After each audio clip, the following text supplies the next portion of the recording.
Stop scrolling. This is the moment you must choose. Are you predator or prey? Look down. Below you is the world of the average man. It is a sickening, chaotic spectacle of raw emotion, where people are not living, they are merely drowning. Drowning in their screaming, their panic, and their own volatile feelings. They are victims, every single one, because they let their hearts run the operation while their minds are locked in the trunk. And that right there is the blueprint for how the world consumes them. Kings fell, empires crumbled, not because of strong enemies, but because of internal weakness. They felt too much. They thought too little.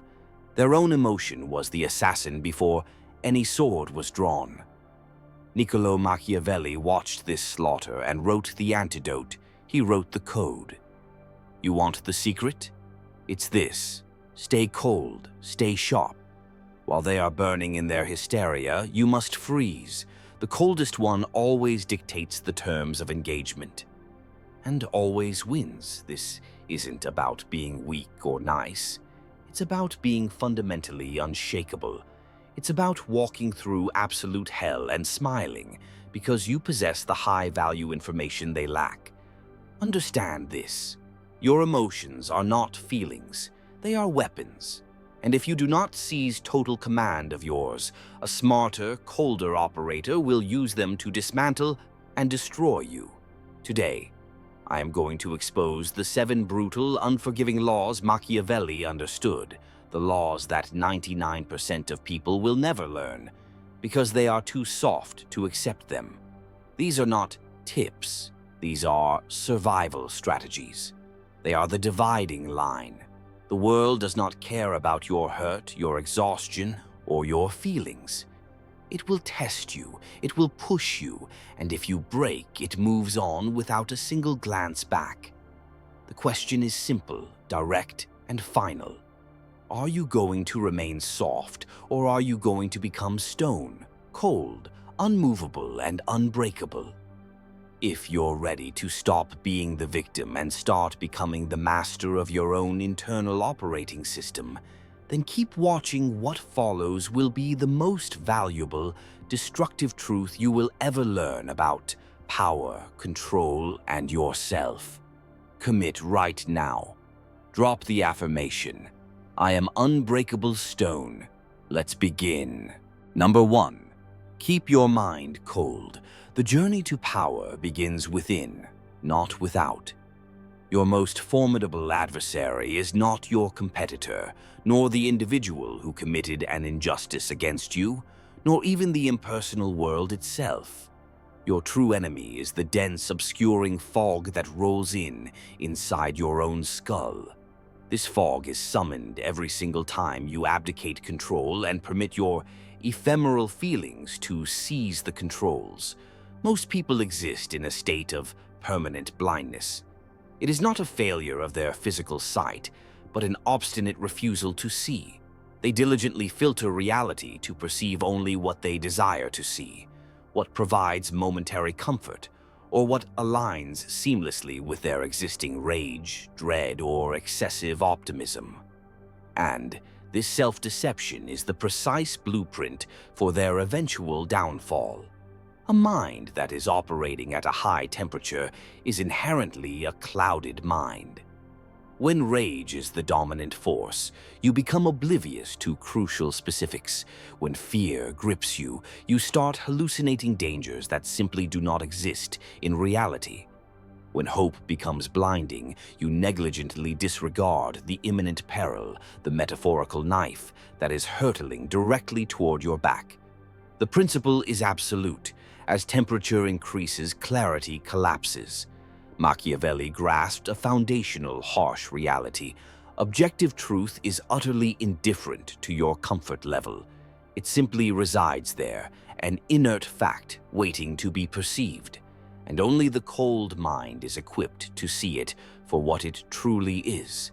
While everyone else is frantically clamoring about their subjective interpretation of events, you must be the singular entity quietly and accurately observing what is actually occurring. Reflect for a moment. How many catastrophic decisions have been the direct consequence of you being overheated by emotion? How many deeply regrettable pronouncements were made because feeling violently seized control of your speech? How many genuine opportunities did you intentionally sabotage because you could not perceive anything beyond the scope of your own transient feelings? The cumulative answer will likely exceed your willingness to acknowledge. This is the central failing of modern conditioning. We are indoctrinated with the fallacy that passion equates to power, that feeling deeply is synonymous with living a full life. But the reciprocal dark side of this equation is deliberately withheld. Passion without rigorous control is merely chaos in elaborate disguise. A cold mind does not imply the absence of feeling. It signifies that you resolutely refuse to allow those feelings to warp the structure of reality. You permit the recognition of anger, but you prevent it from rendering you blind. You register the sensation of pain, but you reject its attempt to induce paralysis. You acknowledge the presence of the emotion. Then, and only then, do you consciously set it aside and engage with the only relevant question: what is the verifiable truth of this situation? This is the insurmountable hurdle for most. They confuse their raw, emotional response for objective truth.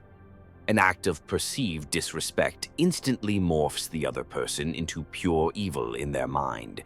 Conversely, a moment of flattery transforms that person into an instantly trustworthy ally. Neither impulsive judgment holds water. Both are simply erratic temperature readings emanating from a mind operating far too hot. The cold mind systematically filters out all the subjective noise. It seeks patterns across time, dismissing isolated moments. It weighs concrete actions, not flimsy promises or words. It judges by measurable results, completely ignoring stated intentions. It never asks, "How does this particular event make me subjectively feel?" Instead, it asks, "What is the genuine, actionable meaning of this information?" Machiavelli famously stated, "The wise man does at once what the fool does finally." The essential factor differentiating the wise from the foolish is pure temperature. The wise individual perceives reality with chilling clarity from the very outset because their mental state remains perpetually cold. The fool can only achieve that clarity after the irreversible damage has been inflicted, when the internal heat has finally dissipated and the unavoidable truth of reality confronts them. If power is your ambition, you must commence here. Cool down. This does not mean extinguishing your vital passion for life, but mastering your involuntary, impulsive reaction to it. Forge your mind into a flawless sheet of ice. It must be clear, absolutely unshakable, a perfect mirror reflecting the truth, never a distorted lens bent by internal heat.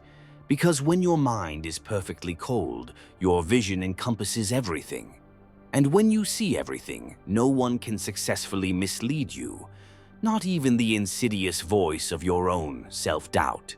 Now, affirm this commitment. My mind stays cold.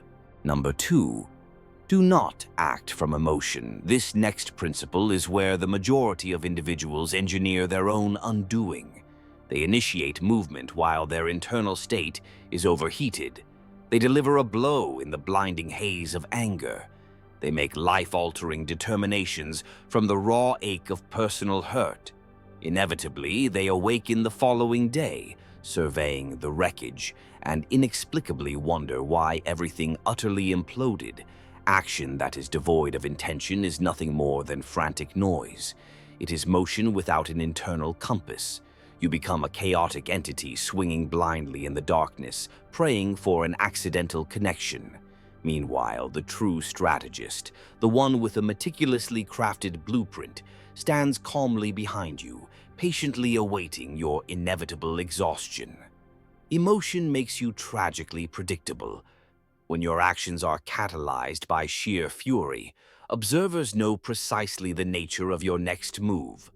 When you are driven by paralyzing fear, they can anticipate your next desperate attempt before you even fully conceive it. When you move from a place of desperation, you become frighteningly easy to manipulate. You cease to be a source of danger. You become a transparent, open book. Intention operates on an entirely different plane. Intention signifies that you possess absolute clarity on the precise reason for your movement. You have rigorously calculated the potential cost. You have measured the anticipated outcome with precision. You are not merely a reactor to the recent past. You are the active creator of the imminent future.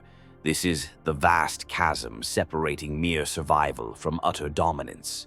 Every single action you undertake must be imbued with purpose, not a fleeting feeling, not an emotional impulse. Purpose. You must pose the strategic question. What is the definitive objective I am working to achieve? Not the emotionally charged question of how you subjectively feel right now, but what is the concrete outcome you demand from this situation? These are not merely variations of the same question. They are two fundamentally opposed paths, and only the former leads inexorably to power. Consider the last occasion someone deliberately attempted to provoke you. Perhaps they launched an insult, issued a direct challenge, or attempted to diminish your standing. What was your instantaneous response? Did you retaliate immediately? Did you launch a furious, in-the-moment defense of your character? If you did, you tragically surrendered, because they successfully extracted the only thing they desired. Your reaction, however, if you implemented a deliberate pause, if you remained in profound silence, if you offered a measured smile and departed while they were fully primed for an explosive confrontation, that is the very moment you seized victory, because your action was not merely a mechanical reaction to their external provocation. It was a deeply considered maneuver driven by your own internal intention. You claimed ownership of your response. They were denied the agency to select it for you. Intentional action demands patience. It necessitates the iron will to sit within a core of profound discomfort, to feel the visceral burn of anger and yet maintain absolute stillness. You must be able to recognize the impulsive urge to act and then deliberately override it until you have decided, not felt, what is genuinely most beneficial to your long-term aims. This is the precise methodology for becoming an entirely unpredictable force. This is how you consistently operate 10 moves ahead of your competition. Because while everyone else is mindlessly reacting based on their most recent emotional state, you are executing moves based on your ultimate future goal. Machiavelli's counsel rings true. Never attempt to win by force what can be won by deception. The reason is simple. Force is inherently emotional. It is loud, reckless, and reveals your strategy prematurely. But intention is fundamentally quiet and profoundly strategic. It makes no public announcements of its arrival. It simply executes. And by the time your rivals fully comprehend what has transpired, you have already moved on, having secured the victory. You must immediately cease allowing your volatile emotions to be the author of your life's narrative. They are profoundly terrible writers. They specialize in creating high drama without any meaningful substance, conflict without the corresponding victory, and overwhelming chaos without a defined purpose. This is not the sustenance you require. Your true requirement is rigorous control over your every action, complete command over your timing, and absolute authority over your ultimate outcomes. From this singular moment forward, prior to any significant action, you must pause and ask, is this action driven by raw emotion or calculated intention? Am I moving as a result of a transient feeling, or am I moving because I am actively pursuing a specific, concrete objective? One path reduces you to a mere puppet on a string. The other elevates you to the role of the undisputed player, the master of the game. Choose with cold, clinical foresight, because the world reserves its greatest rewards for intention and its harshest punishments for unrestrained emotion. Drop this commitment. I act with purpose. Number 3. Never react. First, engrave this fundamental axiom onto your consciousness. The first individual to react is the first one to lose. In the theater of any conflict, any high-stakes negotiation, or any moment of intense interpersonal pressure, the one who makes the initial move immediately broadcasts their vulnerability. Reaction is an act of fundamental surrender. It is the voluntary relinquishment of your positional advantage. It is the unforgivable sin of exposing your entire hand before your opponent has been compelled to show theirs. The moment your reaction is delivered, you have handed them the precise map to your deepest vulnerabilities. They gain immediate knowledge of your psychological triggers. They can pinpoint exactly where your composure is softest. They know the exact methodology for striking you again with maximum effectiveness. True power is not loud. It is not hurried. Power simply sits. Power waits. Power observes your frantic scrambling while maintaining an attitude of perfect, profound stillness, because the individual who possesses the ultimate luxury of patience is the one who requires absolutely nothing from you. And that serene self-sufficiency is what genuinely terrifies others. When an opponent launches an attack, be it verbal, psychological, or otherwise, they are actively soliciting a specific, predictable response. They are desperately trying to bait you into defending yourself, into offering an explanation, or into justifying your position. They are literally waiting for you to flinch. And the instant you give them that flinch, they have won the engagement. Not because their position was correct, but because they successfully usurped control over your actions. So, what is the superior winning strategy? Nothing. Absolutely nothing. You must absorb the force of their blow with the impassivity of stone, weathering a rainstorm. You permit their empty rhetoric to dissipate harmlessly. You allow their aggressive energy to exhaust itself against your unyielding core. You respond to their expectation of all-out war with a wall of perfect silence. And this silence, this non-response, is the most aggressively violent tool you possess. Silence is absolute dominance. It forces them to frantically attempt to fill the resulting vacuum. It induces crippling self-doubt and discomfort in their own mind. They begin to spiral with questions. Why is my tactic failing? Why are they refusing to break under the pressure? While they are caught in this emotional vortex, you remain perfectly still, observing, gathering critical knowledge, and collecting data about their true unmasked nature beneath the veneer of aggression. This principle does not mean you will never, ever respond. It means that your response will be delivered strictly on your terms, not theirs, not dictated by their timing, nor fueled by their chaotic energy. You grant the volatile situation ample time to breathe and settle. You permit them the space to reveal their entire hand, every card in their arsenal. Then, when you are thoroughly prepared, and crucially, not when they desperately wish you to be prepared, you execute your move. It must be calculated, meticulously precise, and utterly devastating in its finality.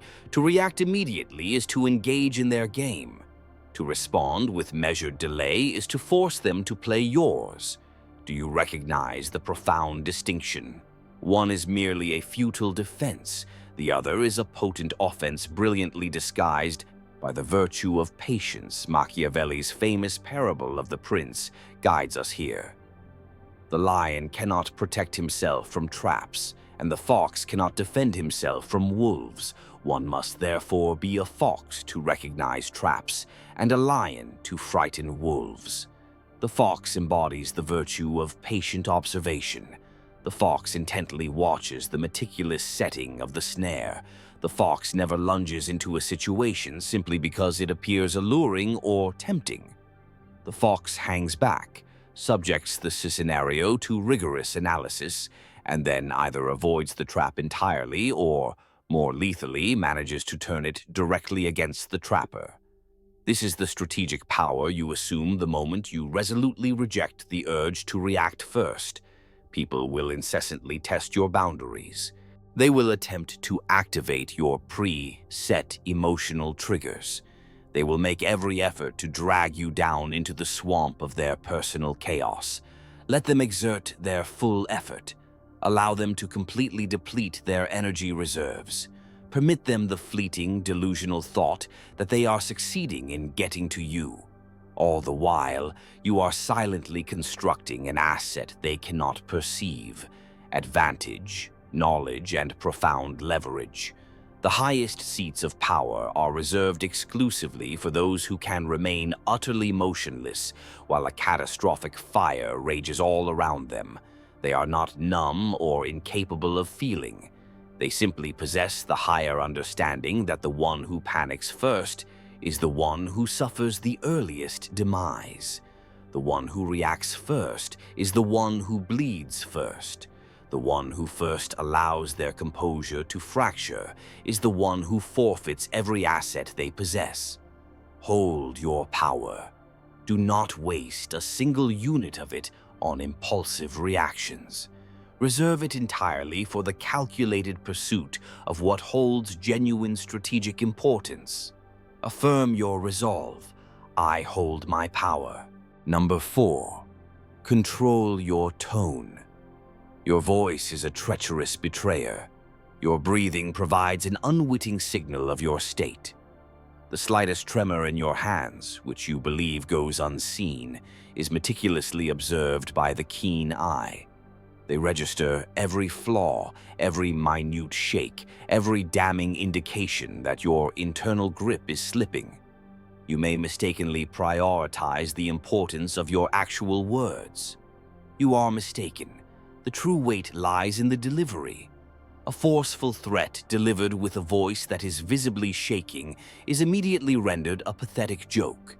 Conversely, a polite compliment delivered with eyes that hold a steady, unblinking gaze can carry the chilling weight of a subtle warning. People do not merely listen to your content, they are constantly reading your deeper signals. If your physiological presence is screaming out the word fear, while the words leaving your mouth are attempting to project strength, you have already been defeated. Tone is the conversation's core currency.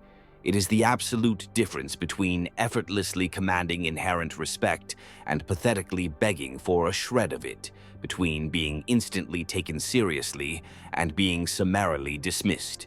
You can utter the identical sentence in two contrasting ways and elicit two completely antithetical results.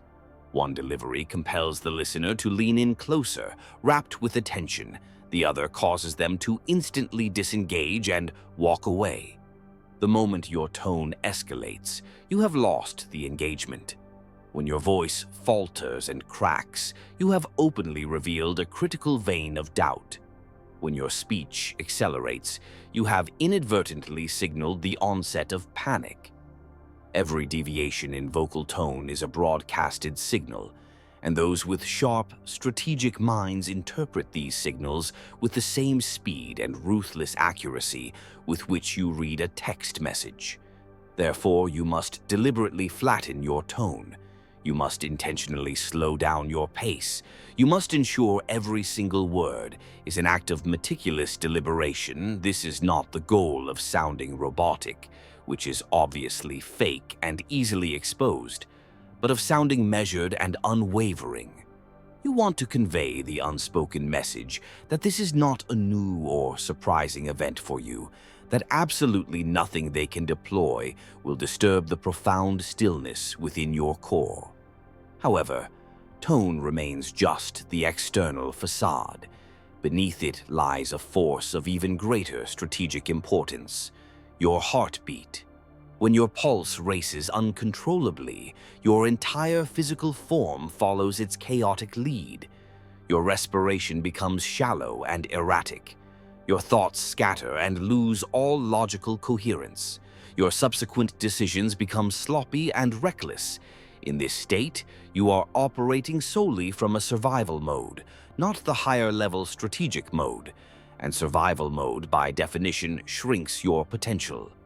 You must rigorously train yourself to decelerate your pulse, and this must be achieved not only physically but fundamentally, mentally. When pressure mounts, when the stakes are elevated to a critical degree, when every eye anticipates your immediate collapse, you must respond by drawing a deeper, longer breath. You must force your own physiology to accept the manufactured reality that no immediate threat exists. Because if your body is compelled to believe the calm, your mind will naturally comply. And if your mind is brought into alignment, your entire physical presence becomes an unshakable force. This is the absolute peak of physical discipline. It is the arduous, necessary training to maintain total composure even when your base biology is hysterically screaming at you to panic. It involves the conscious overriding of every instinct that attempts to rush your pace, elevate your voice, or compress your words. Instead, you must execute the precise opposite maneuver. You slow the entire exchange down until you are functionally operating in an entirely different, slower time zone than your hyper-reactive opponents. Machiavelli emphasized the importance of external perception. Men judge generally more by the eye than by the hand, for everyone can see, but few can feel. The translation is simple and brutal. What your audience perceives is strategically more vital than what the reality actually is. They register your controlled tone. They note your effortless composure. They instantly categorize whether you are trembling with fear or standing with unyielding firmness, and their definitive judgments are formulated based entirely upon that external data. Therefore, you must rigorously control the image they receive. Control every subtle signal you transmit. Control the entire narrative that your body is silently telling. When you achieve mastery over your tone, you achieve mastery over the entire conversation. When you master your own heartbeat, you seize control of the entire moment. Your adversaries will attempt to throw maximum chaos at you, fully expecting you to catch it and retaliate in kind. Instead, you allow their chaos to simply hit the floor. You stand there, a pillar of calm and cold, while they are gasping for breath and perspiring with effort.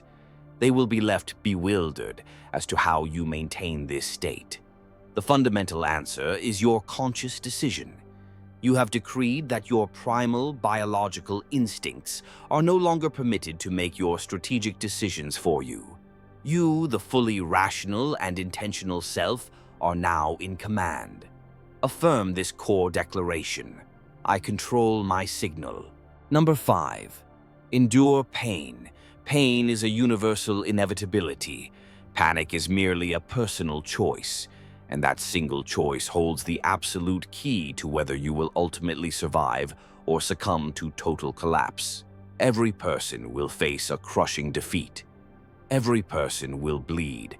Everyone will experience the terrifying moment when the solid ground vanishes and gravity begins to exert a massive, irresistible pull. The critical demarcation between the individual who rises and the individual who remains permanently vanquished is not found in the ability to evade pain. It is entirely defined by the action you take in the immediate presence of pain. Most people instantly choose panic. The second discomfort manifests. They thrash violently. They flail with zero direction. They execute desperate, ill-advised maneuvers solely to escape the immediate situation. And that frantic desperation is what amplifies the crisis exponentially, because panic is incapable of solving problems. Instead, it ruthlessly multiplies them. Panic is equivalent to your brain being fully engulfed in fire. It ruthlessly shuts down all capacity for logic. It completely obstructs strategic thinking. It reduces you to a wounded animal, violently struggling within a trap, and only succeeding in deepening its own wounds with every convulsive movement. All the while, you are busy destroying yourself. Your rivals are calmly watching, waiting, and permitting you to execute their final work for them. Endurance is a concept of a different caliber. Endurance quietly declares, "This pain is real, and I am choosing to remain here regardless." It harbors no delusions about the reality of the pain. It does not attempt to ignore the damage being inflicted. It simply, resolutely, refuses to permit the pain to dictate its subsequent behavior. You acknowledge the sensation. You register its presence. Then you proceed forward, acting as if the sensation were not even there. This is the construction of mental armor. This is the necessary component that separates survivors from those who become casualties. Because life will undoubtedly shatter your plans, it will ruthlessly tear your structures apart. It will seize things you deeply cherish and incinerate them before your very eyes. If you succumb to panic every single time this occurs, your entire existence will be a perpetual, frantic flight from shadows. But if you can truly endure, if you can stand in the midst of the conflagration and refuse to yield a single cry of surrender, you transmute yourself into an entirely new order of being. You become living, undeniable proof that pain is finite, that suffering eventually exhausts its own fuel supply, and that you possess the internal fortitude to outlast any ordeal, provided only that you refuse to quit the field. Machiavelli asserted a profound psychological truth. Where the willingness is great, the difficulties cannot be great. He is conveying a fundamental, critical message. Your sheer will determines your strategic capacity. If you make the cold, calculated decision in advance that you will endure, regardless of the ultimate cost, then pain is instantly downgraded to mere scenery. Uncomfortable scenery, to be sure, but fundamentally incapable of arresting your onward journey. Your opponents will attempt to dismantle you through relentless pressure, deliberate hardship, and psychological suffering. They will apply measured pain and simply wait for you to fold under the strain. They are banking on the predictability of panic. So when you resolutely refuse to deliver it, when you remain anchored, absorbing continuous blows without fracturing, they begin to fear you deeply, because your operation is no longer constrained by common, predictable human limitations. This does not confer immunity from pain. It means you have successfully trained yourself to maintain full, optimal function even in its presence. Elite athletes and military forces practice this discipline. Anyone who has genuinely accomplished anything of severe difficulty employs this exact principle. They learn that pain is merely a data point. It is not a mandated stop sign. It is not a grant of permission to abandon the mission. It is simply the body's internal complaint, which you consciously override while continuing your essential trajectory. Therefore, the next time life inevitably strikes you down, and it will, you must not panic. You must not spiral into self-pity. You must not make erratic, desperate decisions in a frantic bid to escape discomfort. Instead, you must breathe. You must acknowledge the reality of the situation. Then you must pose the only question that matters. Can I execute one more step? The answer, when stripped of emotional bias, is always an undeniable yes. And if you can execute one more, you possess the capacity for another, and another, until the pain is suddenly and completely behind you, and you alone are still standing. That is the definition of endurance. That is the foundation of true power. That is the formula for final victory. Commit this to the fire. Pain cannot stop me. Number 6. Stay calm while others burn. Chaos is a massive opportunity, but only if you are strategically positioned outside of the torrent, not simultaneously drowning in it with the rest. Observe the reaction of the crowd around you. Watch what transpires when intense pressure descends, when critical deadlines loom, when stakes ascend to dangerous levels, or when the insidious creep of uncertainty begins its work. The majority will instantly implode. They forfeit all semblance of composure. They generate loud, distracting noise, complaining, stressing, broadcasting their internal anxiety to every soul within earshot. And in that precise, unmanaged moment, they become completely invisible, because individuals who are actively burning in their own hysteria possess no strategic value. But you must remain perfectly still. You must remain profoundly quiet. You must remain with laser-like focus, and instantly all eyes will redirect their gaze toward you, not because you are attempting any flashy theatrics, but because you are the solitary figure resolutely not falling apart. This deliberate composure makes you an exceptional rarity. This makes you a deeply valuable commodity. This elevates you to the singular person everyone instinctively turns to when the world around them is engulfed in flames. Calmness in the face of chaos is the truest form of leadership without a formal title. It is the ultimate display of authority without ever having to solicit it. Because when everyone else is in the process of losing their capacity for rational thought, the individual who retains theirs immediately becomes the core center of gravity. People are psychologically compelled to orbit around stability. They are irresistibly drawn to it. They desperately require it, particularly when their own foundation has begun to violently crumble. This is not a state of being emotionally unaffected. It is the state of being structurally unshaken. You fully register the existence of the chaos. You feel the intense physical pressure. You perfectly understand the massive stakes involved, but you adamantly refuse to reflect the panic that surrounds you. You must become the eye of the hurricane. Everything outside you is spinning in violent, destructive motion. But at your absolute core, there resides a profound and perfect stillness. This grants you a devastating, unfair strategic advantage. While your opponents are drowning in the depths of their emotion, you are thinking with perfect, cold clarity.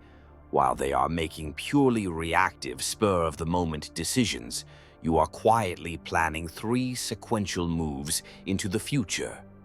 While they are shouting futilely about the existing problems, you are quietly enacting the solutions.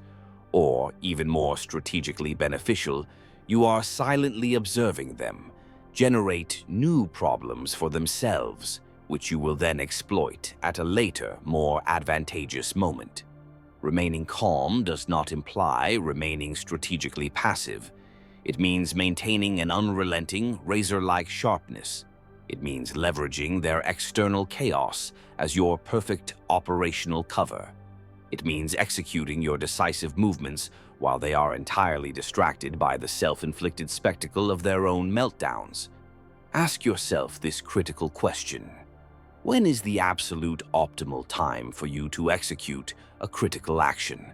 Is it when all attention is directly fixed upon you, or is it when everyone else is too consumed with internal panic to even register your presence? Machiavelli's insight remains eternal. In the midst of chaos, there is also opportunity. He observed this principle centuries ago. A crisis serves as a brutal X-ray, exposing precisely who is genuinely strong and who was merely a convincing pretender. Pressure is the ultimate acid test that dissolves the fraudulent facade. And when the frauds are thus exposed, a massive void of power is instantly created. This void is reserved for those who had the discipline to remain cold. It is reserved for those who refuse to flinch under the weight. It is reserved for you, but a severe warning must be heeded. You must never announce your calmness. Do not parade your composure as a weapon. Do not utter the arrogant phrase, "Observe my tranquility," while you all succumb to panic. That level of arrogance instantly makes you a prime target. Instead, simply be calm. Allow your unyielding steadiness to communicate its own profound message. Allow others to naturally perceive and gravitate towards it. Let them approach you willingly, driven by their desperate need for the one thing you possess. Stability. The world reserves its highest accolades for those who can remain structurally firm when all else is collapsing into ruin. This is not granted because they are morally superior beings, but because they are demonstrably more useful. They retain the capacity for clear sight. They remain capable of decisive action. They possess the sheer strength to carry the required weight when every other person has dropped theirs in exhaustion. Therefore, when the inevitable fire arrives, and it always will, allow them their internal conflagration. Permit their screams, sanction their spiraling descent. You must simply stand there, breathing, observing, and patiently waiting. Because when the initial flames subside and the obscuring smoke finally clears, you will be the only one left standing, and that is a fact they will never forget. Declare this absolute boundary. Chaos cannot touch me. Number 7, master your emotions.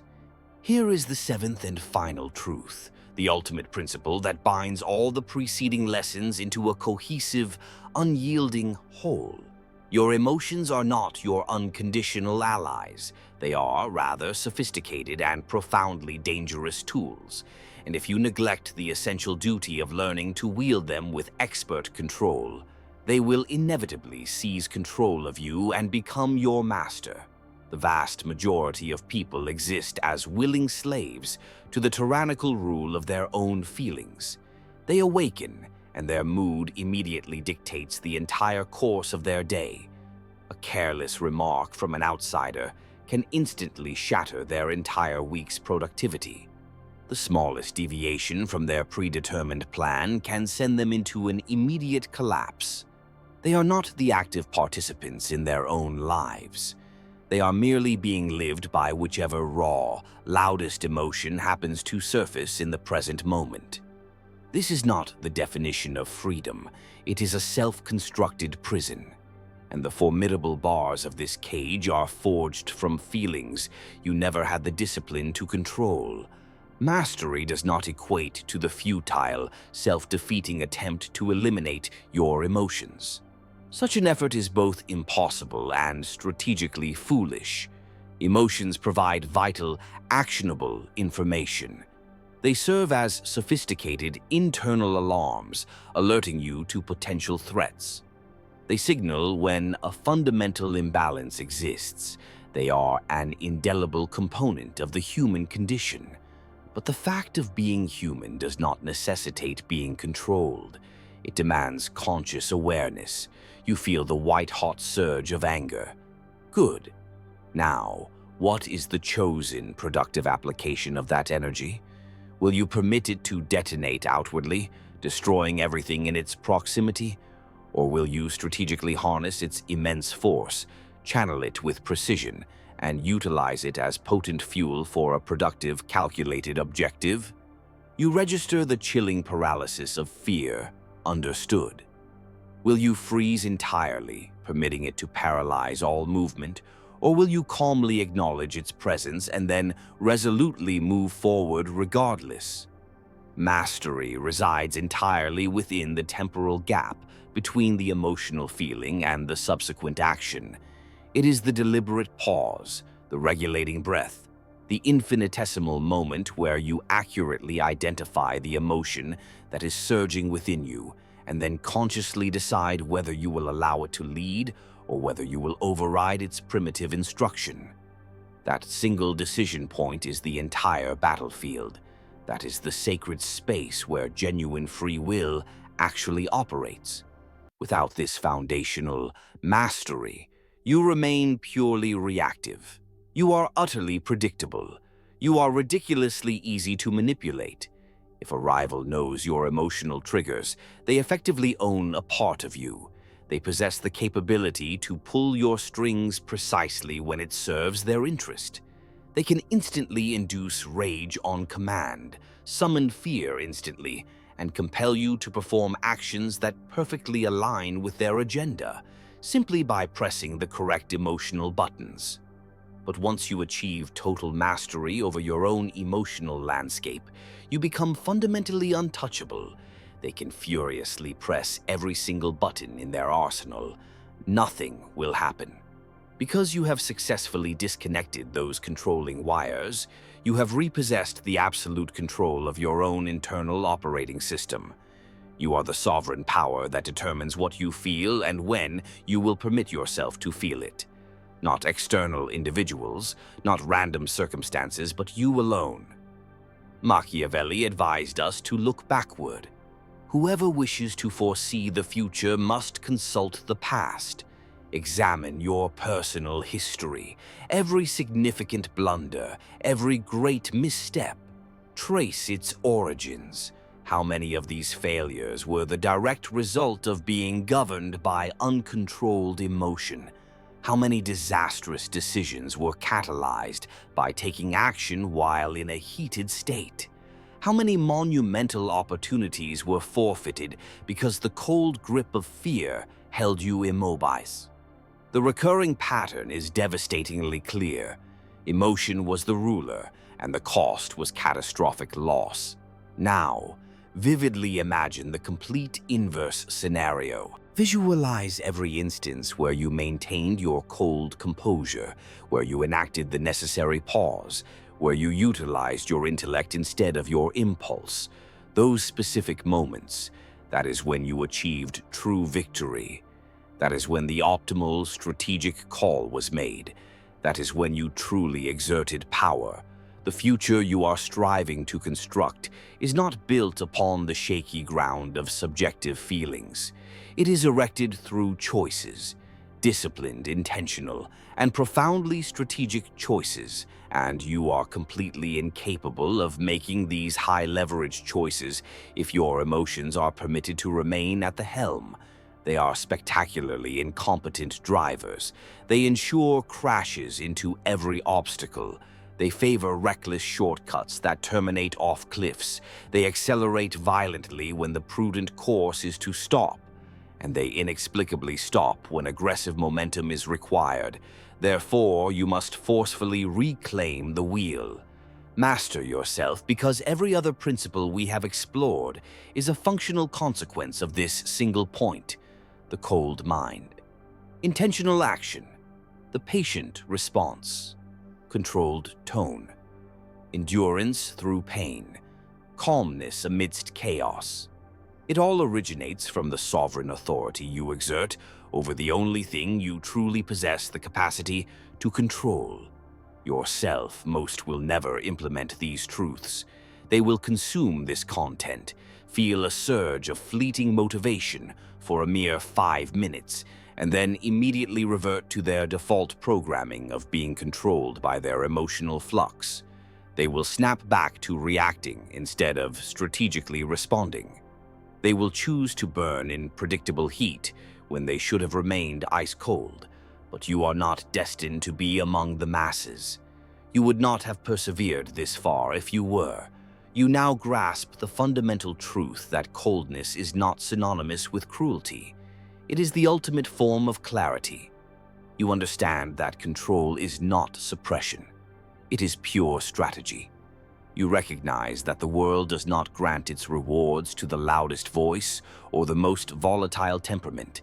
It reserves its ultimate prize for the stillness, the profound patience, and the solitary individual who maintains unclouded vision when all others are blinded by their own chaos.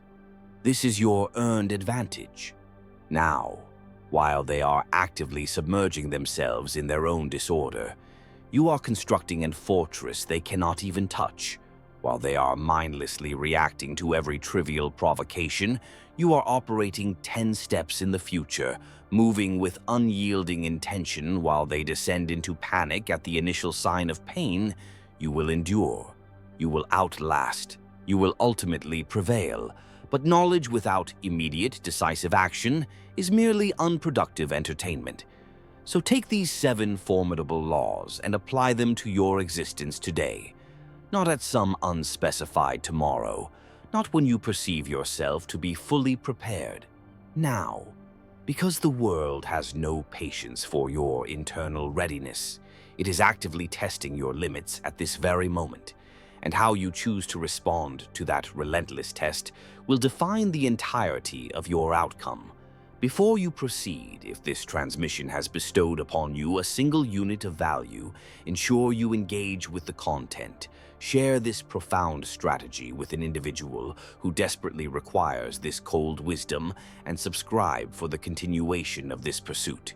Remember this core truth: the highest ground belongs exclusively to the cold, the calm, and the unshakable. The ones who possess the absolute resolve to refuse to shatter, regardless of the severity of the challenge. Be stone, be ice, be untouchable. Drop this final, unyielding affirmation now. I am cold as stone. Go forth and reveal to them the caliber of your internal forging.